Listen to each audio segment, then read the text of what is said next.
Assalamualaikum warahmatullahi wabarakatuh. Kami dari kelompok 1 akan menjelaskan tentang konsep, karakteristik, dan dampak dari radikalisme, liberalisme, dan moderasi dalam beragama.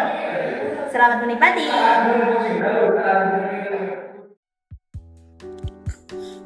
Baik, di sini saya akan menjelaskan tentang radikalisme. Nah, kata radikal berasal dari kata radix yang berarti akar. Maka menjadi radikal seharusnya dimaknai sebagai keberanian untuk menyentuh akar-akar nilai, bukan sekedar menampilkan simbol atau kekaguan dalam beragama. Namun dalam wacana publik, kata ini kerap dilekatkan pada perilaku ekstrim dan kekerasan. Penyempitan makna inilah yang membuat banyak orang keliru memahami bahwa bersikap radikal tidak sama dengan bersikap destruktif.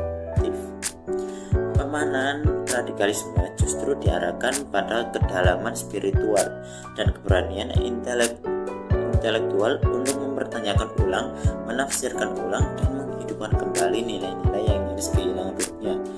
Radikalisme dalam makna ini adalah keberanian untuk jujur dan jernih, bukan untuk menghukum dan menghakimi. Konsep radikalisme sendiri itu didefinisikan sebagai paham ekstrim yang menginterpretasikan ajaran Islam secara literal, kaku, dan tanpa konteks sosial maupun sejarah. Menolak pluralisme serta menuntut perubahan politik melalui kekerasan. Ulama seperti Al-Qaradawi menyebutkan sebagai tataruf ad-din, yaitu ekstremisme beragama yang menyimpang dari moderasi Ahlus Sunnah, mirip Khawarij klasik yang mengkafirkan lawan. Karakteristik radikalisme sendiri yakni fanatisme tinggi dengan pemahaman tekstual Al-Quran, anti toleransi, dan destruktif terhadap yang berbeda pandangan. Yang kedua, eksklusif, yaitu mengklaim memonopoli kebenaran serta dipicu faktor ekonomi, politik, dan identitas seperti krisis modernitas. Yang ketiga yaitu Nasr, menekankan radikalisme muncul dari pemahaman sempit yang terputus dari esensi spiritual Islam. Nah, untuk dampak negatif, radikalisme melembahkan toleransi antar agama, merusak citra Islam, memicu fragmentasi umat, serta ancaman keamanan sosial, ekonomi, serta terorisme dan polarisasi masyarakat. Dampaknya termasuk diskriminasi, ketidakpercayaan sosial, dan distorsi ajaran seperti jihad yang disalahartikan sebagai kekerasan. Nah, untuk contoh dari radikalisme ini yaitu seperti Wahabi yang melakukan penolakan terhadap tradisi, vonis kafir atau takfir, penafsiran tekstual yang ketat, keterkaitan dengan politik dan kekerasan, dan juga tidak bisa beradaptasi. Penting untuk dicatat bahwa anggapan Wahabi sebagai sumber paham terorisme radikal merupakan hal yang menuai kontroversi dan perdebatan di kalangan ulama dan masyarakat.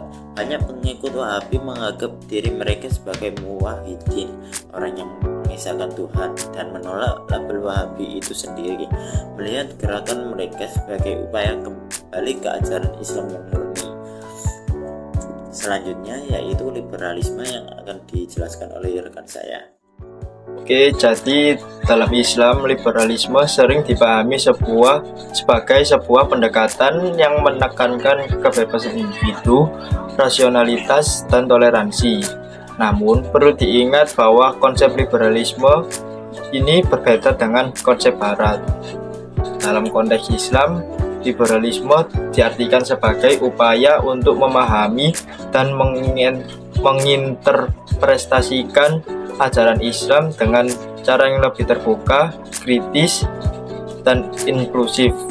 Liberalisme Islam menekankan pentingnya kebebasan beragama, hak asasi manusia dan kesetaraan gender.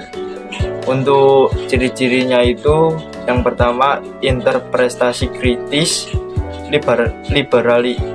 Liberalisme Islam menekankan pentingnya interpretasi kritis terhadap teks-teks agama. Yang kedua itu kebebasan beragama. Liberalisme Islam menekankan pentingnya kebebasan beragama dan hak asasi manusia, sehingga kita tidak toleransi. Itu liberalisme Islam menekankan pentingnya toleransi dan dialog antar agama. Namun perlu diingat bahwa liberalisme dalam Islam masih menjadi topik yang kontroversial dan tidak mudah, dan tidak semua muslim setuju dengan perkataan ini. Beberapa muslim menganggap liberalisme sebagai ancaman terhadap ajaran Islam yang tradisional. Indonesia itu indah, bukan hanya karena alamnya, tetapi karena keberagaman yang hidup di dalamnya. Tapi, bagaimana caranya perbedaan bisa hidup berdampingan tanpa konflik? Disinilah pentingnya moderasi beragama. Hari ini kita akan membahas secara tuntas apa konsepnya, bagaimana ciri-cirinya, dan apa dampaknya. Moderasi beragama adalah cara pandang, sikap, dan perilaku dalam beragama yang selalu mengambil posisi tengah, adil, dan tidak ekstrim. Konsep ini juga dikenal dengan istilah wasatiyah dalam Islam. Al-Quran menyebut umat sebagai umatan wasaton, yaitu umat yang adil dan seimbang, dalam surat Al-Baqarah ayat 143. Pandangan ini juga ditegaskan oleh banyak cendekiawan. Menurut Rashid Ridho dalam tafsir Al-Manar, kata wasaton berarti tidak berlebihan atau ifrat dan tidak meremehkan atau tafrid. Artinya, moderasi bukan berarti melemahkan ajaran agama, tetapi mengambil sikap terbaik yang sesuai teks agama dan konteks sosial. Tidak hanya Islam, dijelaskan bahwa konsep keseimbangan kasih sayang dan anti kekerasan ada di semua agama besar, yaitu seperti Kristen, Katolik, Hindu, dan lainnya. Terdapat karakteristik dalam moderasi beragama. Yang pertama yaitu wasatiyah, yaitu jalan tengah. Moderasi menolak ekstrim kanan maupun kiri, beragama secara proporsional. Yang kedua, tawazun, yaitu seimbang antara urusan dunia dan akhirat, antara teks agama dan konteks sosial. Yang ketiga yaitu i'tidal, adil dan objektif, bersikap jujur dan tidak memihak secara berlebihan. Yang keempat ada tasamuh atau toleransi, menghormati perbedaan tanpa harus membenarkan keyakinan lain. Yang kelima ada musawah, yaitu kesetaraan, semua manusia sama derajatnya, yang paling mulia adalah yang paling bertakwa. Yang keenam ada syura, yaitu musyawarah, membahas persoalan bersama dan mencari mufakat. Yang ketujuh ada islah, yang dimana mewujudkan perdamaian, mengutamakan solusi dan perbaikan sosial. Contoh nyata moderasi, yang pertama ada tidak memaksakan keyakinan kepada orang lain, tidak memaksakan keyakinan kepada orang lain, menerima perbedaan penentuan awal puasa tanpa memecah belah umat, ada berdialog dengan tenang dan perbedaan pandangan. Lalu, apa dampaknya jika moderasi beragama diterapkan? Yang pertama, mengurangi konflik dan kekerasan, menegaskan prinsip anti kekerasan sebagai indikator moderasi. Dengan moderasi, pendekatan radikal atau pemaksaan ditolak.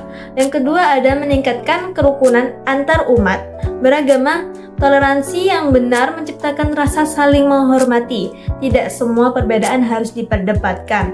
Yang ketiga ada memperkuat komitmen kebangsaan, moderasi mendukung Pancasila, UUD 1945, NKRI, dan Bhinneka Tunggal Ika. Agama dan negara tidak dipertentangkan. Yang keempat ada mencegah ekstremisme dan radikalisme. Moderasi menjadi pagar pemahaman agar agama tidak disalahgunakan untuk kekerasan. Yang kelima ada memperkuat identitas dan moral masyarakat. Yang keenam, menjaga keharmonisan budaya lokal, moderasi, bersikap akomodatif terhadap tradisi selama tidak bertentangan dengan nilai-nilai pokok agama. Intinya, moderasi beragama yaitu jalan tengah, tidak ekstrim ke kanan yaitu radikal, tidak ekstrim ke kiri yaitu liberal tanpa batas. Memahami teks agama dengan mempertimbangkan konteks zaman, menjaga ketegasan pada hukum pokok, fleksibel pada hal cabang.